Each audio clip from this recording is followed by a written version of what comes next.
서로 한번 축복합니다. 예수님의 이름으로 사랑하고 축복합니다. 예, 다시 한번 축복합니다. 예수님 안에 좋은 일이 있습니다. 예, 우리가 이렇게 긍정적인 고백과 선포를 하지만은 우리 눈에 보이는 거 환경에 보면은 답답한 일도 참 많아요. 그렇죠? 나라를 봐도 답답하고 가정을 봐도 답답하고 뭐 우리 신앙생활 여러 가지 상황을 봐도 답답하고 이런 일이 있습니다. 그럼에도 불구하고 우리가 소망을 가질 수 있는 것은 환경이 그러할지라도 전능하신 하나님, 합력하여 선을 이루신 하나님, 그 해답을 갖고 계신 하나님, 생명을 주시되 풍성케 하신 하나님이 우리와 함께 하고 계시기 때문입니다. 할렐루야. 어둠이 짙을수록 여명이 밝아옵니다. 할렐루야. 하나님은 좋으신 하나님입니다. 하나님은 가장 베스트의 길을 알고 계십니다. 하나님은 답을 알고 계시고 하나님은 능히 그것을 이끄실 수 있는 좋으신 하나님 것을 우리가 믿고 나가면은 반드시 좋은 일이 일어날 줄 믿습니다. 우리가 오늘 합독한 시편 121편은 작자가 미상입니다. 그래서 뭐 성전에 오르는 노래 뭐 이런 이렇게 별칭이 있기도 하지만은 이스라엘 백성들은 1년에 절기 3대 절기에 성인 남자들은 반드시 예루살렘 성전에 올라가서 예배 드리는 게 의무입니다. 그래서 그 올라가는 과정이 참 수고스럽고 어렵습니다. 왜냐하면 오고 가는 길이 몇 달이 걸릴 수 있고 그동안에 또 생업의 문제도 있고 또 올라가는데 경비도 많이 들고 또 광야를 지나야 되고 낮에 태양볕을 견뎌야 되고 밤에 추위를 견뎌야 되고 또 강도의 위험도 있고 또 사나운 짐승들의 위협도 있고 그러니 그게 그래 쉽지 않습니다. 또 예루살렘이 이렇게 산 중턱에 있기 때문에 엄청나게 고지를 향해 올라가야 되고 그 뒤는 이렇게 산맥으로 탁 막혀져 있어서 뒤로는 접근 못해요. 그래서 남쪽으로만 올라가야 되는데 남서 아니면 남동으로 가야 돼요. 그래서 거기는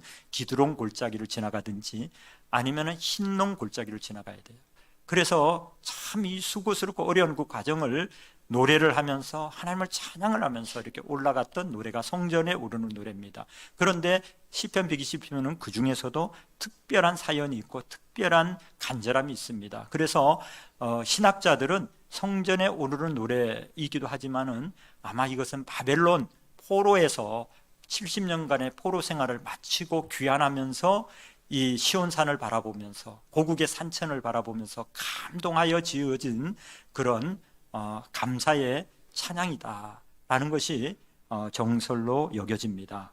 이스라엘 백성들은 하나님을 이렇게 우리가 편안하고 잘 되고 정말 아무 일도 없고 이러면은 우리가 감사해야 되고 더 열심히 해야 되는 게 당연한데도 우리가 현실의 삶에서 안 그럴 때가 많아요.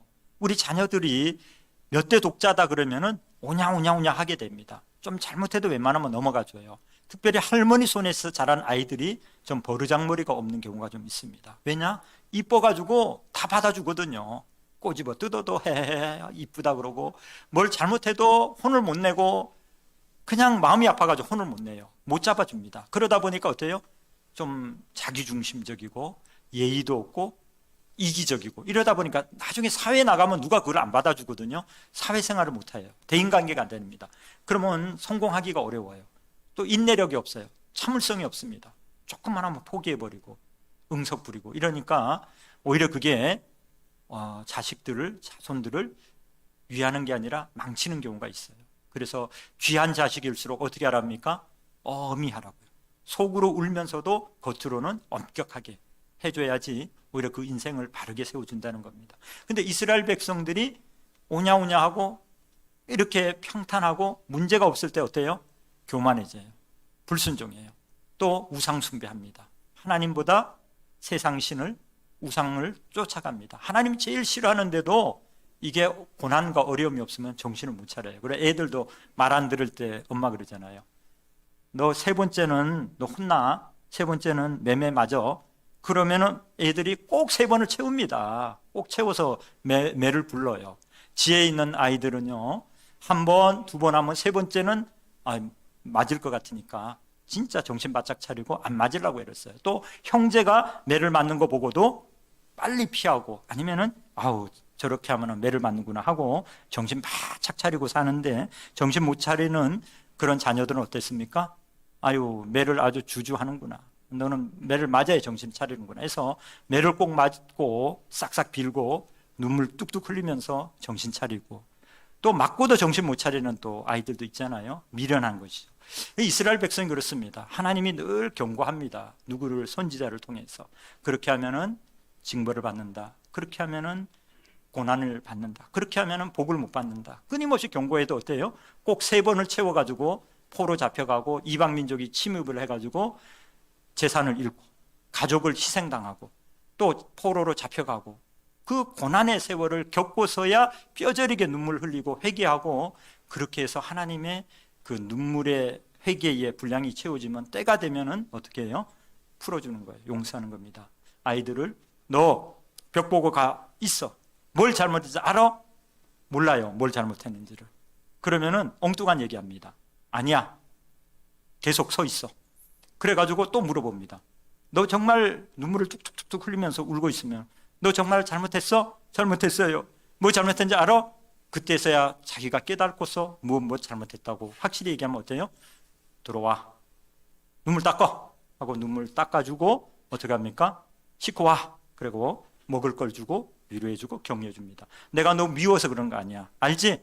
내가 너 사랑하고 너 바르게 살라고 그러는 거야. 그러면서 안아도 주고 격려도 해주고 위로와 회복을 줍니다. 징벌을 하고 때리고 벽 보고 괴롭히려고 목적이 아니라 무엇입니까? 바로 세워주고 그 인생을 바르게 살 수 있도록 그렇게 해서 고난도 주는 겁니다. 하나님이 이스라엘 백성에게 고난을 주고 포로 잡혀게 하는 것은 본심이 아니에요.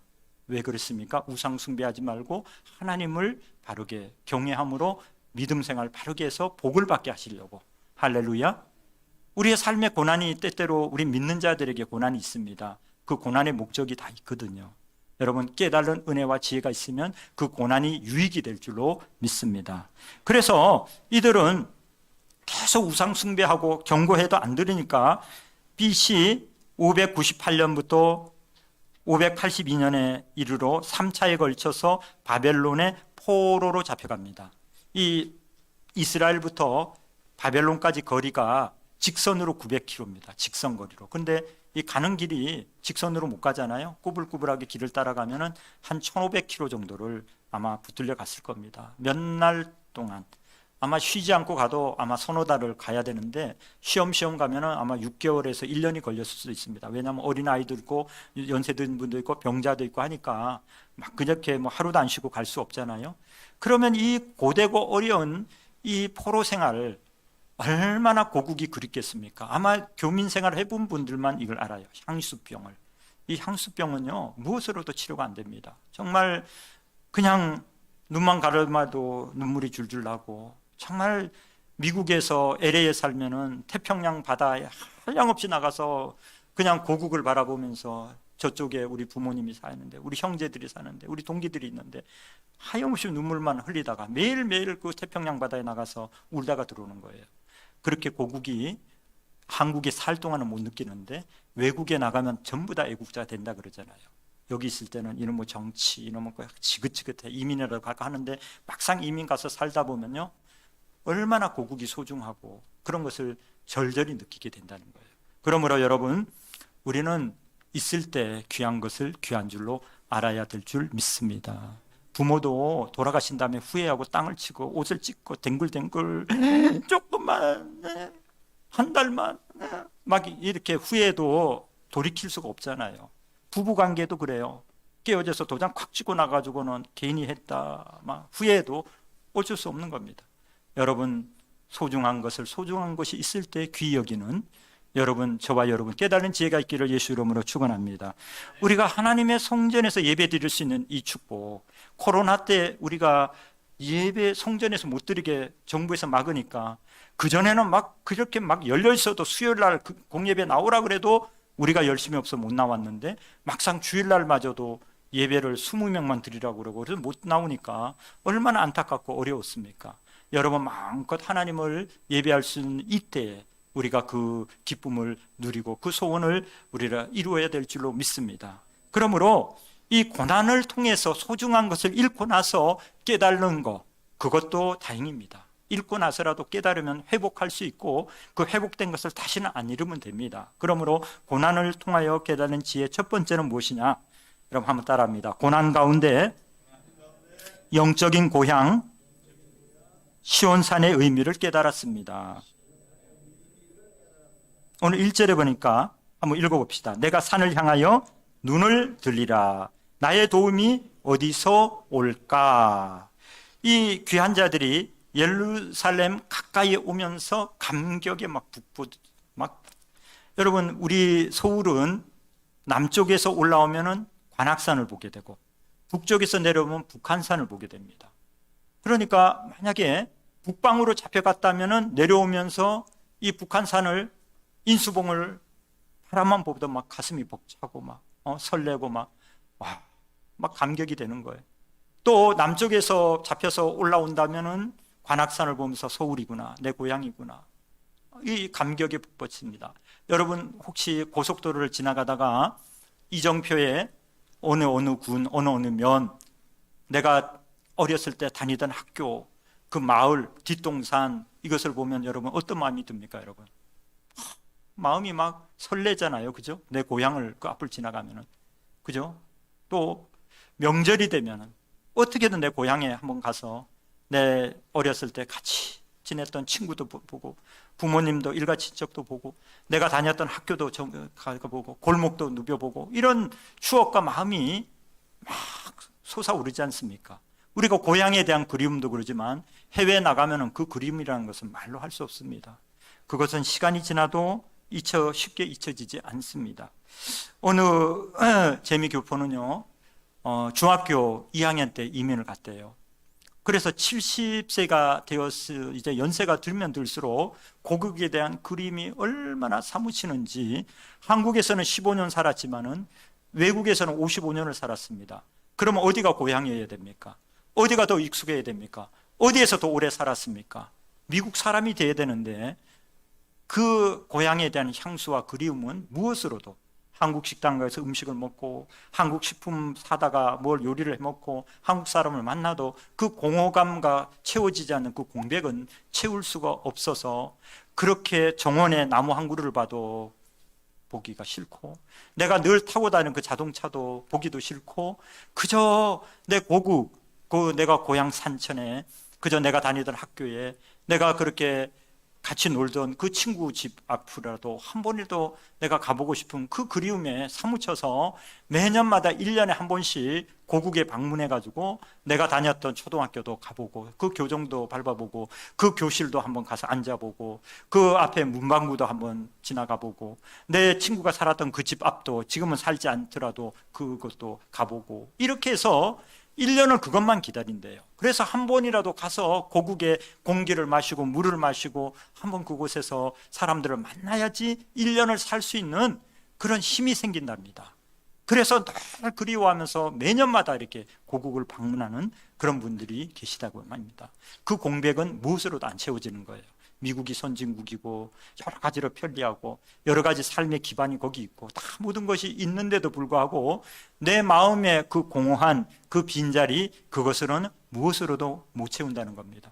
여러분 우리 골프계의 여제라고 하죠, 레전드라고 하는 이 박세리 선수가 해외에 엄청나게 많은 그 지도 내지 경기로 엄청나게 많이 다녔습니다. 가면은 최고급 호텔에 최고급 음식에 얼마나 그렇게 대접을 받으면서 다녔는데 미국에도 대저택을 갖고 있는데도 자기가 제일 편안하고 제일 좋은 것은요, 지금 작은 집에서 사는데 그 집이 제일 좋대요. 자기는 호텔에서 아무리 좋은 대접을 받아도 쉼이 안 된다는 거예요.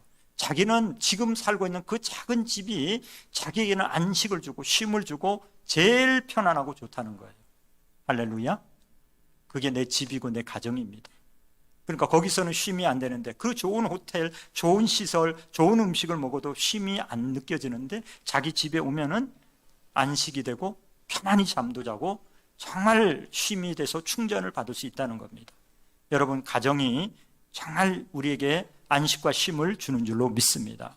그래서 우리가 하루 종일 직장에 나가고 또 사업을 하고 밖에서 모든 일을 하고도 어디로 옵니까? 호텔로 안 가고 뭐 회사에 좋은 숙소가 있다고 마다해도 몇 시간을 운전해서라도 내 집에 들어와서 짧은 시간을 쉬고 잠을 자더라도 잠도 편안하게 자고 쉼을 얻고 충전을 얻어서 또다시 일을 할 수 있고 헤치고 나갈 수 있는 용기와 힘을 가정으로부터 얻게 되는 줄로 믿습니다. 여러분, 가정을 소중하게 여기시기를 예수 이름으로 축원합니다. 이게 우리의 고향이고 안식처입니다. 그리고 또 가장 중요한 곳이 있습니다. 무엇입니까? 하나님의 성전입니다. 하나님 몸된 교회입니다. 우리가 이민 생활을 해보고 아니면은 교회 믿음 생활을 정말 할 수 없는 환경에 막혀보면은 이게 얼마나 소중한 것을 뼈저리게 느낍니다. 여러분, 무엇으로도 안 채워지는 공간이 있습니다. 사업에서 돈도 많고 권력도 있고 자식들도 명문 학교 가고 잘 되고 부족한 게 하나도 없어요. 그런데 일하다가 또 열심히 뭐 정치적인 표어들을 이 신앙을 다 잃어버렸어요. 모든 것은 환경은 다 얻었는데 내 신앙을 잃어버리고 교회를 좀 출석도 안 하고 쉬고 있으면은 허전한 그 공백이 무엇으로도 안 채워지는 거예요. 돈으로도 안 채워지고 권력으로도 안 채워지고 지식으로도 안 채워지고. 그래서 수가성 여인이 남편을 6번을 바꿨는데 조건을 따라 행복을 얻으려고 아무리 남편을 바꿔도 그 공백을 못 채우지 않습니까? 그게 언제 채워집니까? 예수님을 만났을 때, 여러분, 다시는 가라지 않는 영원한 생수를 얻었을 때 그 공백이 채워진 줄로 믿습니다. 여러분, 우리의 이 공백, 영적인 공백은 하나님의 성소에 나와 예배하고 성령을 통해서 그분을 만나야지만이 이 공백이 채워지는 줄로 믿습니다. 이스라엘 백성들은 그 채워지지 않는 그 공백이 시온산을 바라보면서, 시온산에 뭐가 있었습니까? 하나님의 성전이 있어요. 물론 바벨론에 의해서 다 파괴되었지만 그 터만 있었지만 상징적인 의미가 있지만 그래도 내 교회의 터, 내 교회가 있는 그곳을 바라보면서 소망을 가지고 기쁨을 가지고 정말 안식과 쉼이 되는 것입니다. 그러므로 우리의 모든 삶의 행복, 삶의 공백은 여러분, 하나님을 만나고 성령을 체험하고 예배의 그 자리에서 힘을 얻고 소망을 얻고 우리는 기쁨, 평강을, 참된 안식을 얻게 되는 줄로 믿습니다. 그들은 성전이 마음의 영혼의 고향이기 때문에 유대인들은 고향을 떠나 70여 년간 고난의 삶을 살았습니다. 그 포로의 삶이 얼마나 고달프고 괴로웠는지 시편 137편 1절에 보면 우리가 바벨론의 여러 강변 거기에 앉아서 시온을 기억하며 울었도다 그랬습니다. 이 이민 생활이 얼마나 괴롭고 문화도 다르고 말도 다르고 음식도 다르고 낯설고 정말 만나고 싶은 형제도 부모도 친구도 못 만나는 그 외롭고 또 포로 생활이니까 얼마나 힘들었겠어요. 노예 생활을 하는데 자기 재산도 일을 해도 인건비도 제대로 못 받고 이 괴롭고 힘든 생활 하면서 또 신앙생활마저 자유롭게 못하니까 성전이 있어야죠. 그러니까 주일도 제대로 못 지키는 거예요. 그러니까 그들은 어땠어요? 이 강변, 바벨론의 강가, 그런 있죠. 바벨론의 강가에서 보니엠의 그런 저기가 있잖아요. 그 팝송 있잖아요. 근데 그거를 지금 얘기하는 겁니다. 그들이 성소를 못 모이니까, 교회가 없으니까, 그들은 교회 신앙생활을 못하니까 어디 모여요? 한강변에, 우리로 치면은 거기를 거닐면서 속으로 기도하는 거예요. 그런데 보니까 저 사람도 우리 이스라엘 사람 같아요. 보니까 그 사람들도 다 그 하나님에 대한 그림을 가지고 강변에 나와서 기도하면서 거니는 겁니다. 그렇게 위로를 삼은 겁니다. 그러면서 우는 거예요. 나라 잃은 서름, 신앙생활을 자유롭게 못하는 이 서름과 이 괴로움 가운데 눈물 흘리면서 기도하면서 그 강변을 거니는 겁니다. 여러분, 고국이, 나라가 소중합니다. 여러분, 교회가 소중합니다. 신앙이 소중합니다. 잃어버리고 나서 눈물 흘리는 것이 아니라 우리가 있을 때 소중하게 여기고 지켜나가야 될 줄로 믿습니다. 민족 잃은 그 슬픔, 그 괴로움, 나라 없으면요, 그 사람들은요 아무 권리가 없습니다. 그같이 서러운 게 없어요. 나라 없는, 또 가정 없는 서름, 또 교회 신앙 없는 서름, 이거는요 무엇으로도 못 채우는 것입니다. 그러므로 우리가 잃고 나서 눈물을 흘리는 게 아니라 있을 때 잘하고 있을 때 소중히 여기는 우리 모두가 되실 줄 믿습니다. 또 시편 126편 1절에 보면 여호와께서 시온의 포로를 돌려보내실 때에 우리는 꿈꾸는 것 같아도다 그랬습니다. 여러분, 이 포로 생활이 언제 끝날까? 이 과연 끝날 수나 있을까? 우리 힘으로는 들고 일어날 힘도 없고 바벨론은 엄청나게 강한, 그 당시 가장 강한 나라인데 우리는 포로 잡혀 있는데 어떻게 거기서 들고 일어날 것이며 무기도 없고 군사도 없는데 이거는 끝입니다. 그분들 중에 두 부류가 있었어요. 한 부류는 자포자기하고 아예 그냥 현지인과 결혼하고 신앙을 아예 저버려버리고 현지로 동화되는 그룹이 있었고, 또 한 그룹은 뭐냐면 보따리를 안 푸는 거예요. 이민 가방을 안 푸는 거예요. 이제나 저제나 하나님의 은혜로 고국으로 돌아갈, 신앙을 유지하면서 그렇게 늘 고국으로 돌아갈 것을 간절히 소원하는 그룹 두 부류가 있었습니다. 그런데 결국은 누구의 믿음대로 됐습니까? 정말 신앙 중심으로, 지금 환경은 전혀 불가능한 환경임에도 불구하고 믿음으로 하나님을 바라보고 소망하고 기도하는 그 사람의 기도를 통해 하나님의 역사가 이루어진 줄로 믿습니다. 우리나라가 해방을 맞은 것도요, 어찌 보면 36년 짧은 것이 아닐지는 몰라도 여러분 36년 아무것도 아닙니다. 남미는 400년을 스페인의 지배를 받았습니다. 보통 몇백 년 받은 거에 비하면 36년은요, 물론 그 안에 사는 사람은 괴롭고 힘들었겠지만은 그래도 우리가 어떻게 독립을 얻습니까? 독립투사들이 노력한 것도 있겠지만은 결정적인 것은요, 미국입니다. 미국이 일본을 항복을 받음으로 인해 우리는 은혜로 저절로 해방이 된 줄로 믿습니다.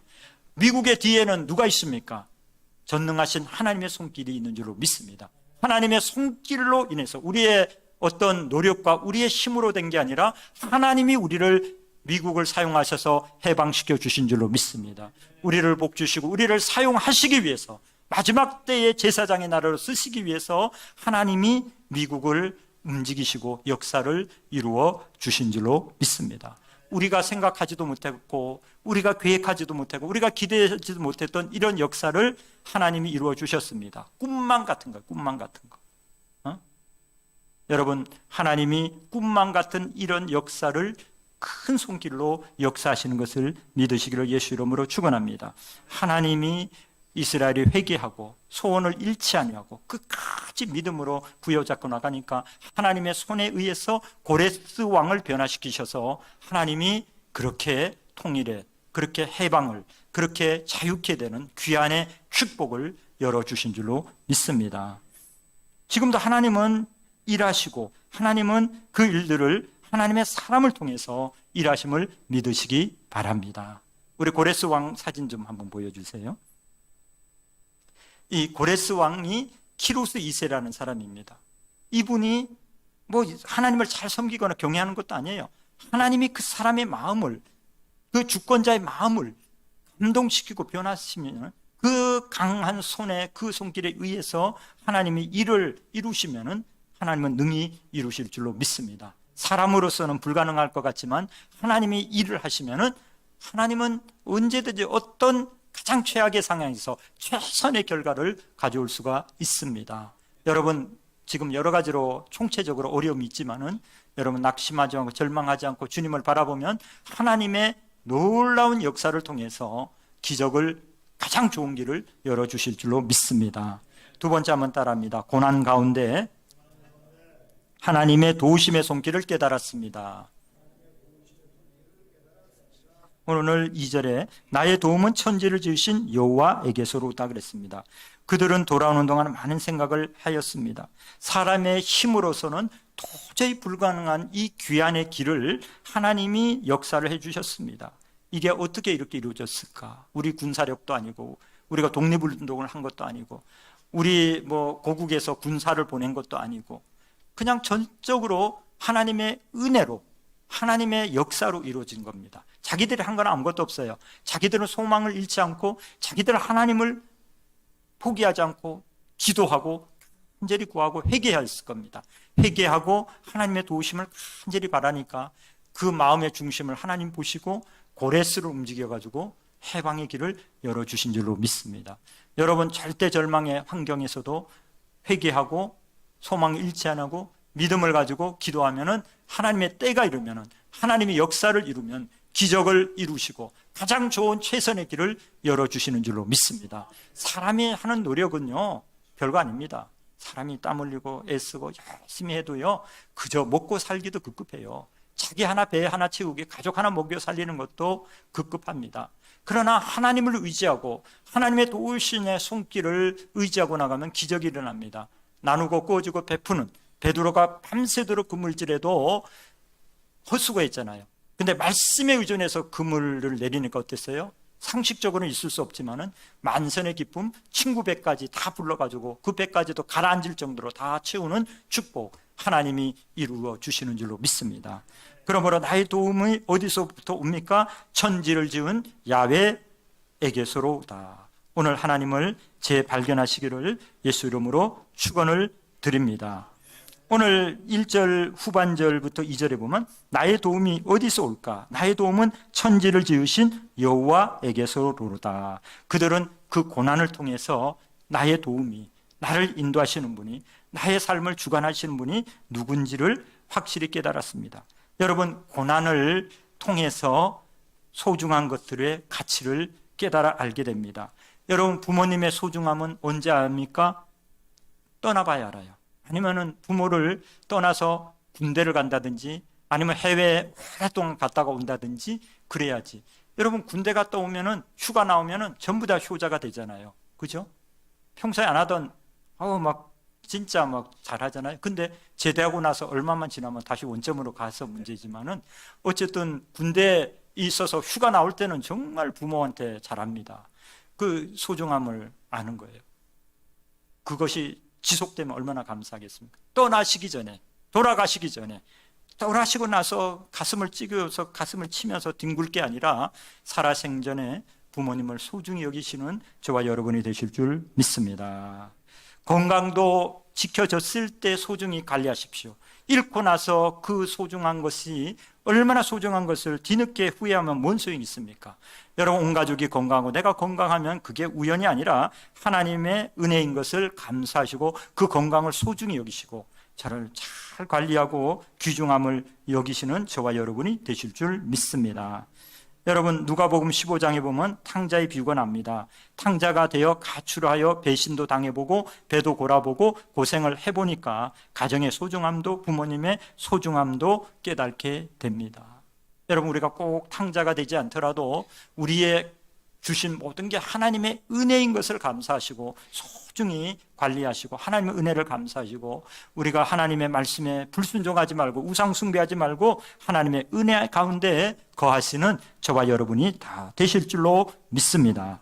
시편 119편 71절에 보면 시편의 시인은 고백합니다. 고난당한 것이 내게 유익이라. 이로 말미암아 내가 주의 율례들을 배우게 되었나이다. 여러분, 고난을 통해서 뭘 배웠다는 거예요? 주님의 율례를, 주님의 존귀하심을, 주님이 얼마나 어미하시고 얼마나 광대하시고 얼마나 크시고 얼마나 좋으신 분인 것을 알게 되었다는 거예요. 여러분, 소중한 것일수록, 귀한 것일수록, 귀한 손자일수록, 몇 대 독자일수록, 독자일수록, 손자일수록 어떻게 해야 돼요? 어미하라는 거예요. 사랑은 속으로 하고 눈물을 머금고라도 잘못됐으면 따끔하게 훈계하라는 거예요. 바르게 가르치라는 거예요. 그리고 회개하고 바르게 하면 어때요? 쓰다듬어 주고 상도 주고 먹을 것도 주고 이렇게 해야지 무조건 뭐냐 하면 어떻게 해요? 망친다는 거예요. 여러분, 고난 통해서 깨달는 지혜를 얻으시기를 예수 이름으로 축원합니다. 마지막으로 따라합니다. 고난 가운데 하나님의 보호하심과 미래를 깨닫게 됩니다. 오늘 3절과 4절에 여호와께서 너를 실족하지 아니하게 하시며 너를 지키시는 이가 졸지 아니하시리로다. 이스라엘을 지키시는 이는 졸지도 아니하시고 주무시지도 아니하시리로다.